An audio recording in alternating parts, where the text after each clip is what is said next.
friends, and welcome to another crash course in music history. We've now made it to the Baroque era, and this will be the first era that you're going to need to pick music from for your final project. Don't worry, we're doing about 2 weeks of Baroque music, so you don't have to stress about it just yet, but do know that that's coming. Alright, so we're going to be talking a lot about where opera came from today. But be paying attention as we go through for the words that I have bolded. Those are words that I will likely ask a quiz question on. I'm going to try and make it really obvious where your quiz questions might come from, but just watch for the bolded terms as we go through. All right, let's get started. So, we are now in the age of Enlightenment. We're in the 1600s. This is the age of reason, the age of mathematics, the age of the birth of physics as we know it. This is when Newton discovers gravity and the principles behind it. This is when Europeans are out and exploring the world, and by exploring the world I mean going and claiming other parts of the world for their own. Conquest to Africa, Asia. This is of course when the Pilgrims come over to the United States, or what will become the United States. And when we're exploring the Americas. Baroque, that's again the name of this musical era. This is a French word and it comes to us from the Portuguese word barroco, which happens to mean misshapen pearl.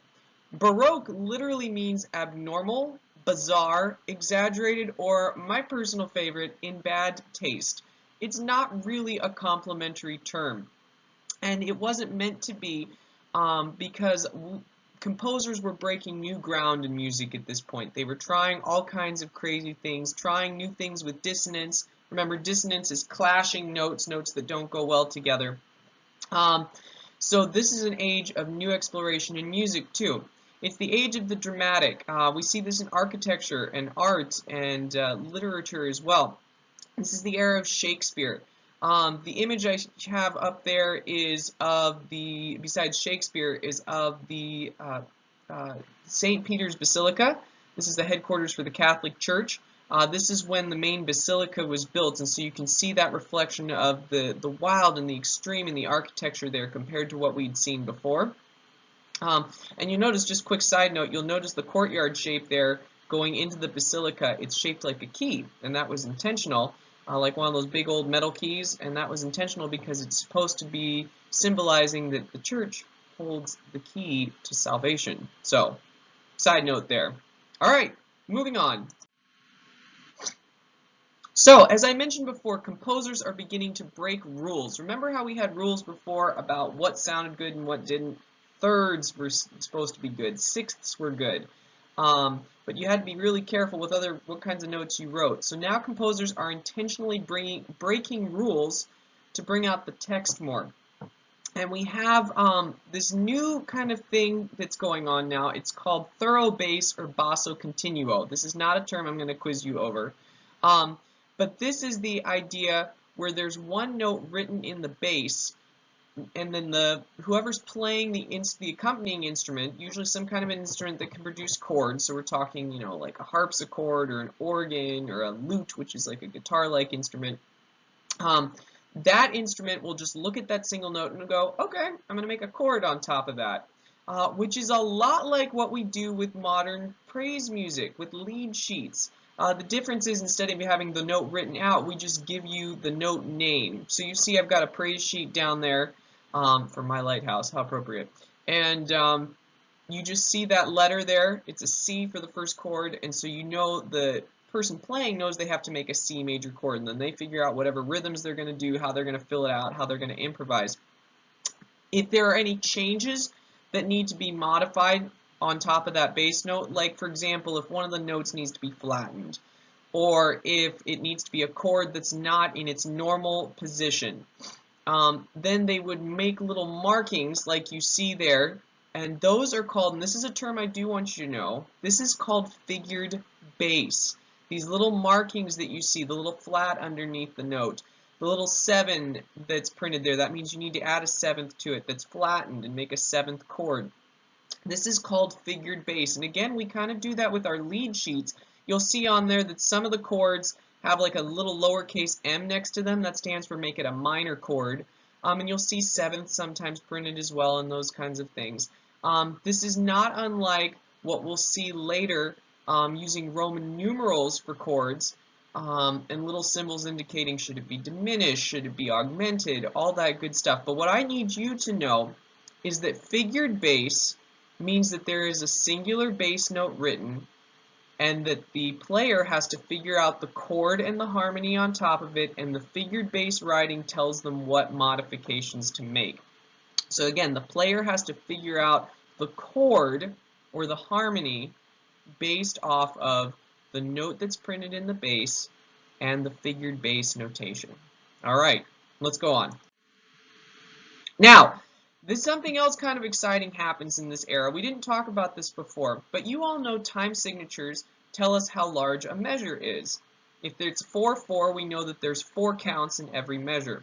And we know it's the end of the measure not only because we've made it to 4, but also there's a bar line there. There's that vertical line printed that says no more, go on to the next measure, and that helps us feel the rhythm. So bar lines hadn't been used for that up to this point. In fact, you rarely saw bar lines at all other than to indicate this is a long phrase and this is a short phrase. Now it's indicating measures like we know, and we're seeing time signatures. The other thing we're seeing is tonal music. We're now hearing major and minor keys. We're leaving those church modes and we're hearing the major and minor keys like we are used to, which means that that equal temperament tuning that we talked about, where all the notes are the same distance apart for how you tune them like we have on a piano, that's now coming into style. There's other tuning systems that are being used, but the one that works for all keys, even though it's slightly out of tune on some notes, is equal temperament tuning. And again, like I mentioned before, the harpsichord and organ are gaining popularity now as accompaniment instruments. All right, and now here's the big lesson for today, the big thing that we're going to hear. Opera comes along. This is, of course, staged, excuse me, staged dramatic singing. This is the Baroque era. It's going to be crazy compared to what they've had for music before. This comes to us, influences that we think led to the creation of opera. First, you have pastoral dramas. And these are dramas that have music interspersed in them, and they're based off of pastoral poems like what we would have seen in ancient Greece and Rome. This is kind of like how a musical works. There's a lot of, other than Hamilton, which is a notable exception, but there's some dialogue and speaking, and then there's a song, and then there's dialogue and speaking and acting, and then there's a song. These are similar. Remember, the church had done this before. Do you remember what Hildegard von Bingen used to write? Right, she wrote those liturgical dramas, which were more singing, less acting, which is a predecessor of another type of religious dramatic music that we're going to see come soon. Do you know what it is? See if you can think about it and figure it out. You might know, or you at least might know an example of it. It's a very famous one that we see at Christmas a lot. But we'll get around to that later. So the first staged pastoral drama used the same mythological story as the first surviving opera, which we shall see. And it's a story that's been staged over and over many times. Also the first successful opera, commercially successful. There was one opera that came before the very first opera. It was short, and we've lost most of the music, unfortunately. But we'll get to that here in a little bit.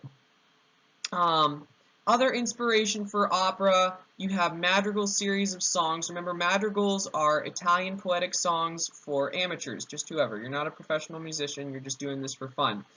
So people would write song sets, and by interpreting the text in all of those songs as they were put together, you kind of got a little bit of a story.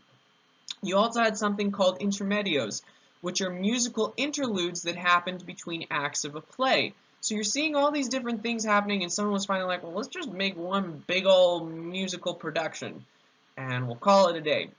So composers were experimenting with more solo singing and with more music and drama put together. And eventually composers were like, hey, let's just write out those Greek tragedies, you know, those famous mythological stories that were done in similar fashion before in ancient Greece. Let's just put those completely to music, is what they decided to do. And this idea came about in Italy,